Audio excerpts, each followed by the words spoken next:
സ്നേഹം നിറഞ്ഞ ഗുരുക്കന്മാരെ, ഞാനിന്നിവിടെ പറയാൻ പോകുന്നത് 2024-25 ഉത്രട്ടാതി നക്ഷത്ര ജാതകം നിങ്ങൾക്ക് എങ്ങനെയാണ് സ്വാധീനിക്കുന്നത് എന്നുള്ള ഒരു സാമാന്യ വിവരമാണ്. ഉത്രട്ടാതി നക്ഷത്രത്തെ തന്നെ കേൾക്കുമ്പോൾ നമുക്ക് വലിയ സന്തോഷമാണ് വരുന്നത്.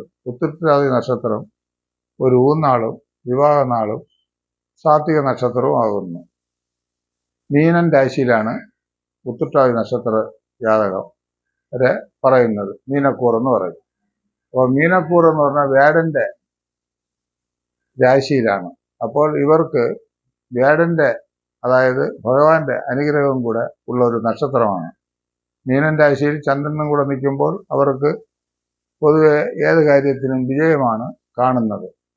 ഇവർ പൊതുവെ സ്ത്രീകൾക്ക് വളരെ ഐശ്വര്യപ്രദമായ ഒരു നക്ഷത്രമാണ് ഉത്രട്ടാതി. സ്ത്രീകളിൽ കൂടുതലും കലാകാരും നൃത്തം, നടനം, ഗാനം, അഭിനയം എന്നിവരെല്ലാം പ്രശസ്തരായ ഒരുപാട് ഉത്രട്ടാതി നക്ഷത്ര ജാതകരുണ്ട്. അതുപോലെ തന്നെ പുരുഷന്മാരും വളരെ സത്യസന്ധരും സാത്വികരും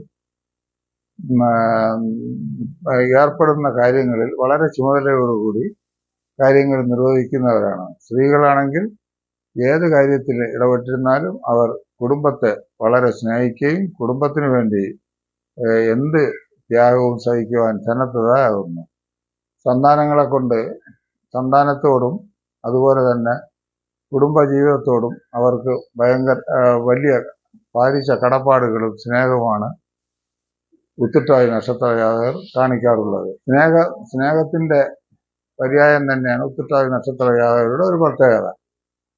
ഇവർക്ക് ബാല്യകാലങ്ങളിൽ കുറച്ച് ബാലവിടകൾ ഉണ്ടാകും. എന്തെന്നാൽ അവർ ശനിദശയിലാണ് ജനിക്കുന്നത്. അത് കഴിഞ്ഞാൽ പിന്നീട് ബുധദശയാണ് വരുന്നത്. ബുധദശാകാലം ഇവർക്ക് 22-23 കാലങ്ങളിൽ വളരെ ഭാഗ്യ ഐശ്വര്യങ്ങളും സന്തോഷവും കീർത്തിയും വിവാഹാദി മംഗളകർമ്മങ്ങളിലെല്ലാം ഏർപ്പെടുവാനും വിദ്യാപൂർത്തീകരണത്തിനും 23, 24, 25 ഈ കാലങ്ങളിൽ വിവാഹയോഗം സ്ത്രീകൾക്ക്, അതുപോലെ തന്നെ ഉദ്യോഗ ഉന്നതി, ഉദ്യോഗ വിജയം, സാങ്കേതിക വിദ്യാ വിജയം, വിദേശവാസം. ചിലർക്ക് വിദേശവാസത്തിനും വളരെ നന്നായിരിക്കും. പൊതുവെ കുടുംബിനികളായ ഇവർ കുടുംബത്തെ സ്നേഹിക്കുകയും അവർക്ക് വേണ്ടി ജീവിതം തന്നെ ത്യജിക്കുന്നവരാണ്. ഒപ്പം പുരുഷന്മാർക്കും ഇതുപോലെ തന്നെ. പുരുഷന്മാർക്ക് 27-28 വിവാഹവും 24-25 അവരുടെ കഴിവനുസരിച്ചുള്ള ഉദ്യോഗവും ലഭിക്കും. ഇവർ പൊതുവെ ദാനപ്രിയരും സ്നേഹസമ്പന്നരും ദൈവാധീനമുള്ളവരും പ്രകൃതിയെ സ്നേഹിക്കുന്നവരും പ്രകൃതിയുടെ ആരാധകരുമായിരിക്കും. അതുപോലെ തന്നെ യാത്രകൾ, സാമാന്യ യാത്രകൾ ചെയ്യുന്നതിൽ അവർ വളരെ തൽപരരാണ്.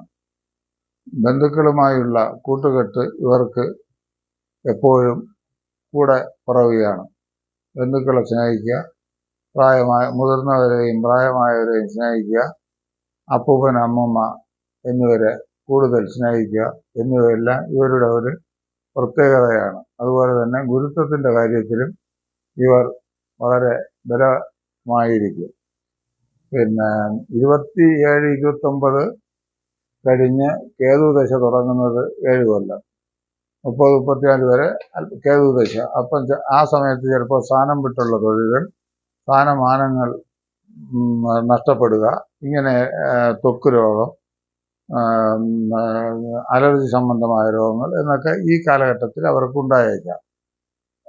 അതുപോലെ തന്നെ സന്താനങ്ങളെ വളർത്തുവാനുള്ള സമയവും ഈ കേതുദശയിൽ അവർക്ക് ദോഷം ഇല്ല. സന്താനങ്ങൾക്ക് അഭിവൃദ്ധിയെയും കൊച്ചു കുഞ്ഞുങ്ങളെ താലോലിച്ച് വളർത്തുവാനുള്ള ഭാഗ്യവും ഇവർക്ക് ലഭിക്കുന്നു. അത് കഴിഞ്ഞാൽ വരുന്നത് 20 കൊല്ലം ശുക്രദശയാണ്. ശുക്രദശ കാലത്ത് വളരെ ഭാഗ്യ ഐശ്വര്യങ്ങൾ ഇവർക്ക് ലഭിക്കും. വാഹനം, വസ്ത്രം, ഗ്രഹം, സുഖം, സന്തോഷം, പുതിയ ഉദ്യോഗത്തിൽ പ്രവേശിക്കുക, അതിൽ പ്രമോഷൻ വരിക. ചിലർ വിദേശത്ത് പോകുന്നവരുമുണ്ട്. എങ്കിലും പൊതുവെ ഈ കാലഘട്ടങ്ങളിലെല്ലാം ഇവർക്ക് വളരെ അനുകൂലമായ സമയമാകുന്നു. കലയിൽ ഏർപ്പെട്ടിരിക്കുന്നവർക്ക് കല കൊണ്ട് നേട്ടങ്ങൾ, കച്ചവടത്തിൽ ഏർപ്പെട്ടിരിക്കുന്നവർക്ക് കച്ചവടം കൊണ്ടുള്ള നേട്ടങ്ങൾ, പിന്നെ എഴുത്തുകാർക്ക് എഴുത്തിൽ നിന്നുള്ള നേട്ടങ്ങൾ, അഭിനയക്കാർക്ക് അഭിനയത്തിൽ നിന്നുള്ള നേട്ടങ്ങൾ, പൊതുവെ ഈ ചെറുകിട കർഷകർക്ക് വളരെ അനുകൂലമായ കാലഘട്ടങ്ങൾ ആയാണ് വരുന്നത്.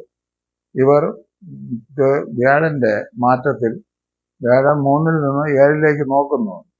എങ്കിലും 2024 മെയ് 1 മുതൽ ഒരു 2-3 മാസത്തേക്ക് അത്ര നന്നായിരിക്കുകയില്ല.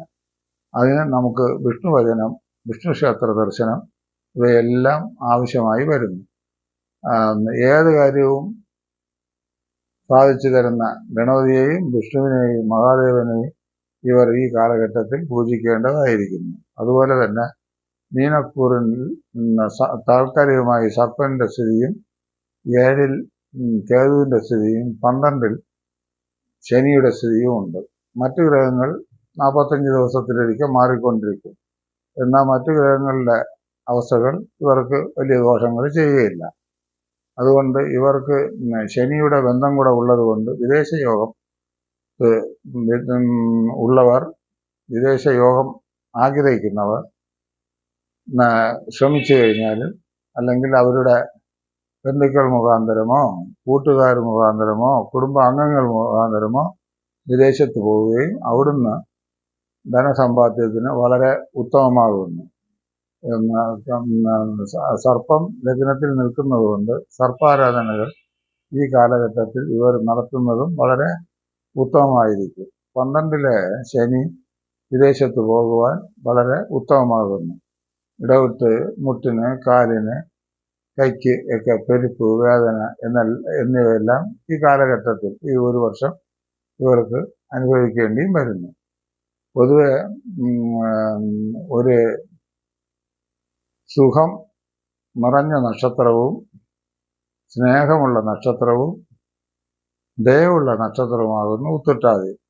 ഇവർക്ക് 35 മുതൽ ഏതാണ്ട് 55 വയസ്സ് വരെ ശുക്രദശയും, അത് കഴിഞ്ഞാൽ ആദിത്യദശ 6 കൊല്ലവും അതും നന്നായിരിക്കും. അത് കഴിഞ്ഞാൽ ചന്ദ്രദശ 10 കൊല്ലവും, പിന്നീട് ചൊവ്വ 7 കൊല്ലവും, പിന്നെ രാഹുദശ. ഇങ്ങനെ ഈ ദശ കണക്കനുസരിച്ച് അവരുടെ ജീവിതത്തിൽ പുഷ്ടിയും അഭിവൃദ്ധിയും ഭാഗ്യങ്ങളും വന്നു ചേരും. ഇവർ ഈ കഷ്ടകാലം, അതായത് ജന്മശനി കൂടെ ഉള്ളതുകൊണ്ട് 2024-25 ശാസ്താവിന് നീലാഞ്ജനവും ഹനുമാൻ ക്ഷേത്രത്തിൽ പോയി വടമാല, അർച്ചന, ആരാധനകൾ നടത്തുകയും ഒപ്പം ഗണേശന് അർച്ചനയും ആരാധനയും കൂട്ടുഗണപതി ഹോമവും നടത്തി കൊണ്ട് ദശയ്ക്കുള്ള ദോഷങ്ങൾ പരിഹരിക്കുക. പൊതുവെ ഇവർ വ്യാഴൻ 3-ൽ നിന്ന് 7-ലേക്ക് നിവൃത്തി സ്ഥാനത്തേക്ക് നോക്കുന്നത് കൊണ്ട് കുടുംബജീവിത ഭദ്രത, സന്താന ഐശ്വര്യം, സന്താനങ്ങൾക്ക് നേട്ടങ്ങൾ, അവർക്ക് പഠനം, പ്രതീക്ഷിച്ചിരിക്കാത്ത ജോലികൾ എന്നിവയെല്ലാം ഇവർക്ക് ലഭിക്കുന്നതാണ്. ഒപ്പം തന്നെ മംഗളമായ കർമ്മങ്ങൾ ഗ്രഹത്തിൽ നടക്കുവാനുള്ള യോഗവും ഉണ്ട്. പൂർത്തിയാകാത്ത പലതും ക്രമേണ പൂർത്തിയാക്കുവാൻ സാധിക്കും. ഉദാഹരണമായി വീട് തന്നെ നോക്കാം. വീടിൽ ചിലപ്പോൾ പൂർത്തീകരിക്കാതെ കിടക്കും. അപ്പോൾ ഇവർക്ക് ഗഡുവനുസരിച്ച് അത് പൂർത്തിയാക്കുവാൻ സാധിക്കും. അതുപോലെ തന്നെ മുടങ്ങിക്കിടന്ന തീർത്ഥയാത്ര അത് നടത്തുന്നതിൽ ദോഷമൊന്നുമില്ല. കൂടുതൽ പണം മുടക്കി പുതിയ സംരംഭങ്ങളിൽ ഏർപ്പെടരുത്, എങ്കിൽ സാമ്പത്തിക ദുരിതങ്ങൾ ഇടവിട്ടുണ്ടാകും. ആഗസ്റ്റ്, സെപ്റ്റംബർ, ഒക്ടോബർ മുതൽ ഇവർക്ക് കാലത്തിന് വളരെ അനുകൂലമായ അവസ്ഥകളും വന്നു ചേർന്നേക്കും. പൊതുവെ വ്യാഴമാറ്റം ഇവർക്ക് ഗുണദോഷ സമ്മിശ്ര ഫലങ്ങൾ അനുഭവപ്പെടും. ഭഗവാന്റെ ശക്തിയും ദേവിയുടെ കടാക്ഷവും ഉണ്ടെങ്കിൽ ഉള്ള ഈ നക്ഷത്രക്കാർക്ക് പൂർണ്ണ ഐശ്വര്യം ഉണ്ടാകും എന്ന് നമ്മൾ തീർത്തു പറയുകയാണ്. നിങ്ങൾക്ക് നന്മ വരട്ടെ. നിങ്ങൾ വിഷ്ണുക്ഷേത്രത്തിലും ശിവക്ഷേത്രത്തിലും ഒപ്പം നാഗക്ഷേത്രങ്ങളിലും പോയി സർപ്പഭഗവാനെ പൂജിച്ച് ആരാധിച്ചു കൊള്ളുക. ഏത് ദുരിതവും നിങ്ങൾക്ക് മാറിക്കിട്ടും. ഒപ്പം ഭഗവാന്റെ എല്ലാ സഹായവും നിങ്ങളിൽ വന്നു ചേരും. ഇത്രയും പറഞ്ഞുകൊണ്ട് എൻ്റെ വീഡിയോ ഞാൻ തൽക്കാലം നിർത്തുന്നു.